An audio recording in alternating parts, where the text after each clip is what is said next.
Dizem as Escrituras, quem encontrou um grande, um verdadeiro amigo encontrou o tesouro. Permitam que na festa da exaltação da Santa Cruz eu fale algo sobre amizade. Entendam bem, amizade com Deus. Sim, porque da cruz brotaram coisas preciosíssimas, realidades santas, sempre preciosas. Da cruz brota a nossa salvação. Nosso Senhor, morrendo na cruz, sabemos muito bem, pagou o preço do resgate. Nós, como humanidade, tínhamos contraído uma dívida de grande proporção, de proporção infinita. Somente alguém que fosse infinito poderia pagar tal preço. E, de fato, o Filho de Deus, sendo Deus, sempre Deus, se fazendo homem, continua Deus. E como Deus paga o preço todo e paga no nosso lugar porque se fez homem. Sim, sabemos que a cruz tem esta finalidade, nos resgatar do pecado, nos salvar do pecado e, por causa do pecado, influência do demônio, morte eterna no inferno, disso nosso Senhor nos salva, através da Santa Cruz. Então, mais uma vez, nosso Senhor, através do sacrifício na cruz, ou, vamos dizer assim, de uma maneira mais completa, através da totalidade da sua obra de redenção, que tem como ápice a cruz, ele nos salva do pecado, da morte eterna no inferno e da influência do demônio sobre nós. Influência, domínio mesmo do demônio sobre nós. O que mais nós podemos afirmar sobre este sacrifício redentor? Cristo, morrendo na cruz, deixou que saíssem do seu lado aberto pela lança de um soldado romano, sangue e água, e ali nós encontramos a fonte dos sacramentos. Os sacramentos, dizem os padres da igreja, os sacramentos brotaram do costado aberto de Nosso Senhor e também a igreja nasce ali. Lembrando, a propósito da igreja, que ele, que a instituiu, ele se entregou por ela. Vamos contemplar, sim, hoje, algo mais sobre o sacrifício de Cristo. Por exemplo, o que é dito ali. Na cruz é apresentada a vontade de Deus com relação a nós. De maneira eloquente, Deus diz qual é a vontade dele. É claro que nosso Senhor morreu na cruz e ele deixou muito bem claro isso para, em primeiro lugar, dar glória a Deus Pai. Eu lembrava isso nos últimos dias, inclusive hoje de manhã. A finalidade suprema é a glória de Deus. Ad maior gloriam Dei, para a maior glória de Deus. Mas é claro que, associada a esta finalidade, há uma outra, que é a salvação do homem. A salvação dos homens e mulheres, entendo.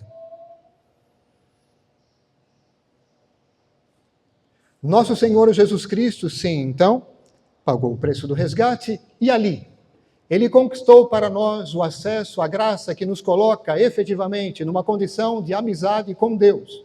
Vou repetir. Ele mereceu tudo aquilo que nos é útil e necessário para a nossa conversão autêntica, santificação e salvação. Ali, na cruz, mereceu o acesso àquela graça maravilhosa que nos faz participantes da natureza divina, a graça habitual, graça a qual está associada àquela maravilhosa habitação da Trindade em nós, que vem nos habitar de uma maneira bem superior àquela presença de Deus na criação toda inteira, porque Deus, sendo onipresente, ele habita em tudo, sustentando tudo que criou na existência, e se apresenta ali como providente.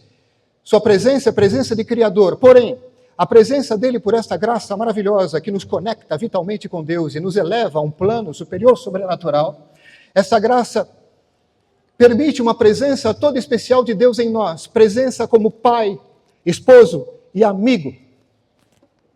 E ele permanece ali, até que alguém tenha a infelicidade de mandar porta fora através do pecado. Não nos aconteça tal infelicidade. É claro que Deus é tão maravilhoso que, já prevendo que isso poderia acontecer, instituiu a segunda tábua de salvação, que inclusive brotou do seu lado aberto, que é o sacramento da reconciliação, segunda tábua de salvação, porque sabe muito bem de que barro somos feitos, e sabe que uma vez tendo recebido a graça, frágeis como somos e ainda marcados pela concupiscência, podemos cair e de fato caímos. Então, na sua maravilhosa, infinita misericórdia, predispôs que nós pudéssemos voltar à graça tantas vezes quantas forem necessárias, através do sacramento da reconciliação. Não é assim? Mas então, voltando. Através dessa graça maravilhosa, Deus habita em nós de maneira habitual, como pai, esposo e amigo. E tudo isso brota da cruz. Vamos falar então agora, finalmente, da amizade. Ora,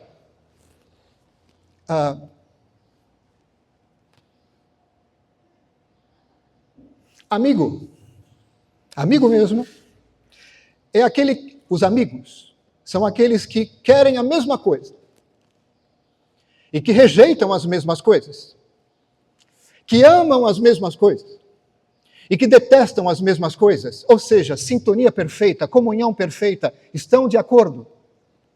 A base de uma verdadeira amizade é a comunhão nesses elementos fundamentais.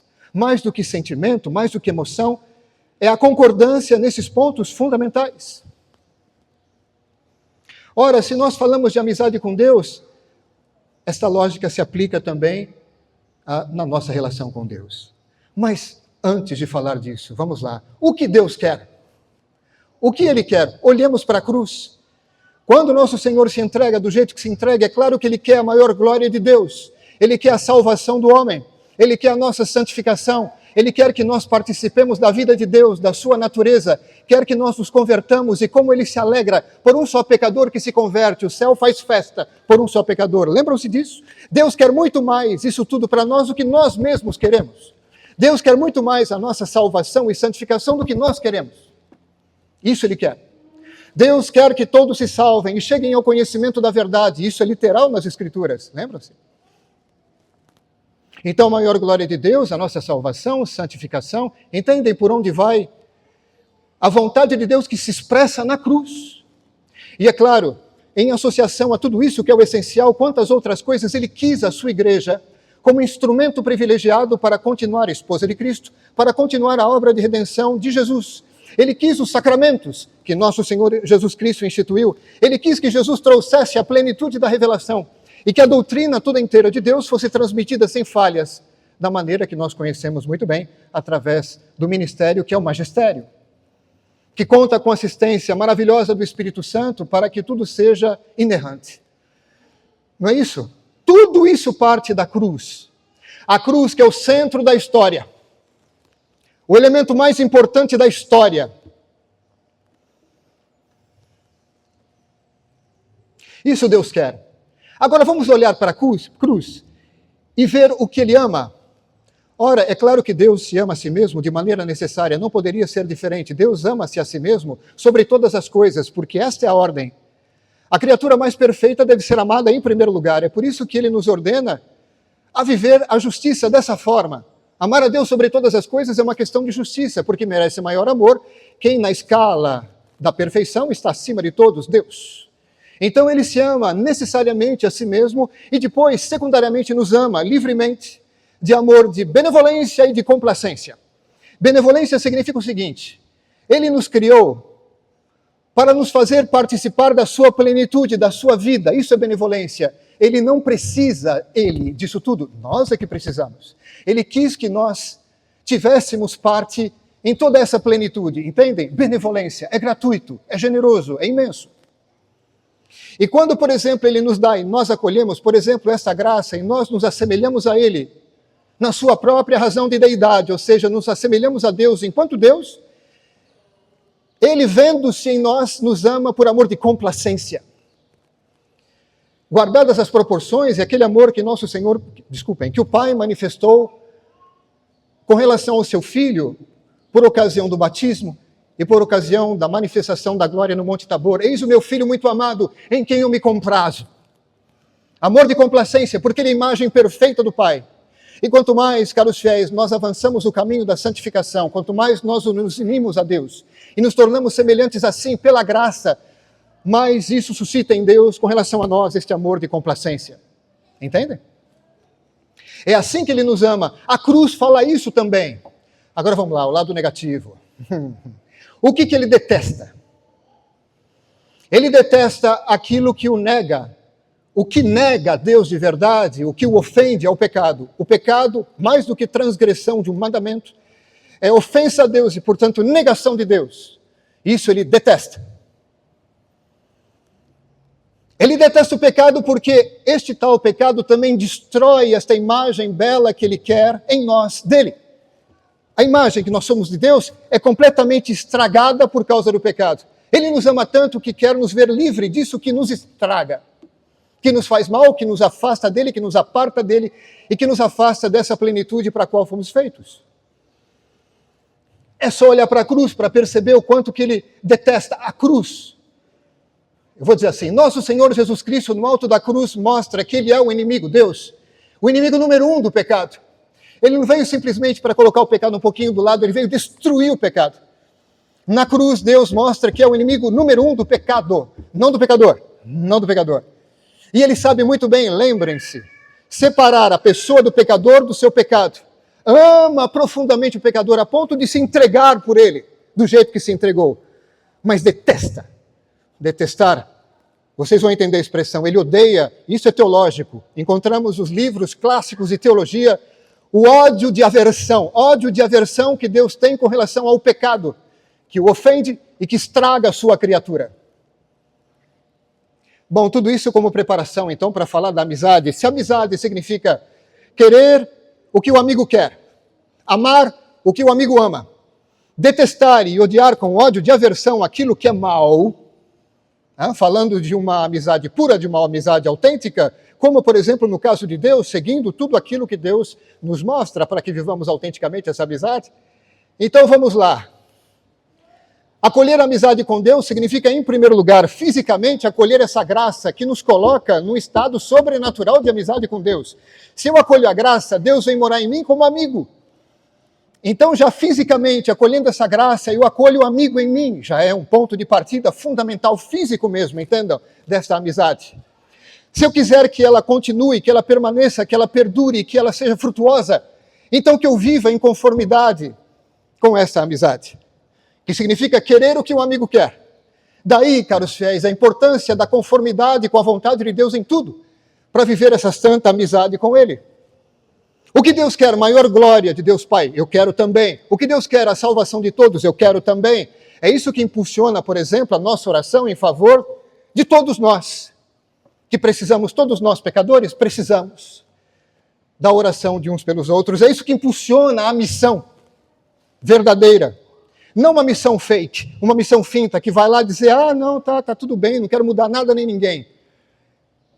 Se eu vejo, por exemplo, que uma situação é marcada por desvios e erros e o pecado e tal, e eu conhecendo as coisas, não porque eu seja o tal, mas porque eu recebi de Deus, eu tenho obrigação moral de fazer com que outros sejam beneficiados por isso. Isso é a missão. Isso é caridade em ato. Entendeu? Então eu quero o que Deus quer. Salvação para mim, salvação para os outros. Isso vai me levar justamente a educar bem os jovens. Os pais educam os filhos. Vai me ajudar justamente a dar bom exemplo e não ser causa de escândalo para ninguém. Entendem? Isso é o que significa entrar concretamente na amizade com Deus, querer o que Ele quer, amar o que Ele ama, amar a Deus sobre todas as coisas, como Ele ama, amar o próximo, segundo Deus, como Ele ama, e amar-me a mim mesmo da mesma maneira. Que eu possa amar o próximo como Jesus o ama. Não é assim? Bom, já entenderam que eu posso amar tudo aquilo que Deus ama e detestar o que Ele detesta. E, em primeiro lugar, essencialmente, já entenderam o mal maior, o mal moral que é o pecado. Tem um lamento nas Escrituras, num dos escritos, não me perguntem, não lembro aqui qual é, mas está lá, num dos escritos de Paulo, que diz o seguinte: há, infelizmente, muitos hoje em dia que se comportam como verdadeiros inimigos da cruz de Cristo. Vejam bem, inimigos da cruz de Cristo significa colocar-se como inimigo de Deus. Porque se a cruz expressa de maneira tão eloquente, tão poderosa a vontade de Deus, e a vontade de Deus é a expressão do seu ser, opor-se à cruz, ou negar a cruz, ou colocar-se como inimigo da cruz, significa, no final das contas, colocar-se como inimigo de Deus. É claro que Paulo diz isso com relação a um caso bem particular, falando, por exemplo, de excessos, de pessoas que se dedicam aos excessos. Por exemplo, excesso do comer. Tem muita gente aí que se comporta como inimigo da cruz porque são verdadeiros comilões. No sentido, esse é o sentido próprio ali, pessoas que são nada temperantes, que não são dadas, por exemplo, à mortificação, aquela mortificação dentro dos parâmetros próprios da mortificação cristã. Onde é que isso se encaixa em tudo? Vejam, vamos lá, a epístola de hoje. O que diz o apóstolo Paulo?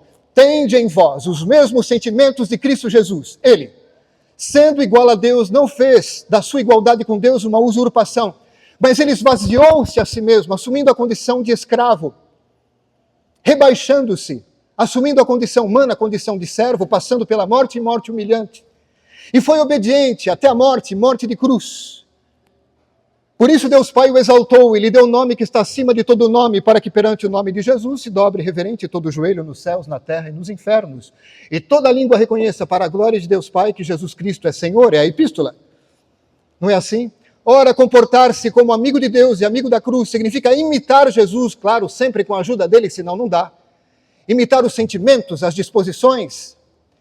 Entender onde se encaixa, por exemplo, a humildade nessa história, a abnegação, a obediência por amor. Sim, os valores fundamentais. Qual que é a base da nossa vida cristã, se não a humildade? A coluna vertebral é a abnegação, ou seja, é importante, veja como está ligado à humildade, que ele cresça e eu diminua. Eu me esvazio de mim mesmo para que ele ocupe, Deus, todo o espaço.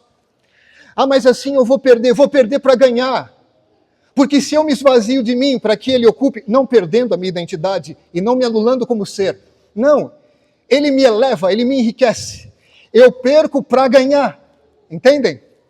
Humildade, abnegação, esvaziar-se de si para deixar que ele ocupe espaço. E só assim eu vou ter condição de amar a Deus de verdade, com o auxílio da sua graça, com o apoio da fé, de todo o meu coração, com toda a força, com tudo aquilo que eu tenho e sou, entendem?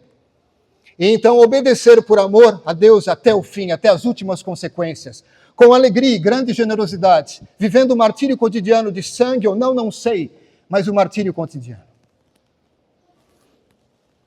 Isso é o que significa ser amigo da cruz. Hoje é dia de falar desta santa amizade. Amigo de Deus, amigo da cruz. Senhor, preservai-nos dessa inimizade de que fala São Paulo. Muitos se comportam como inimigos da cruz, não seja o nosso caso, porque afinal de contas eu concluo.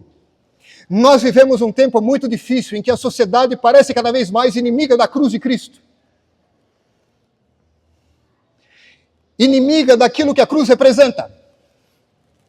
Em termos de humildade, abnegação, de adesão total a Deus, de seguimento perfeito de Jesus, de cumprimento da vontade de Deus, aquela vontade de Deus autêntica que Ele mesmo manifesta.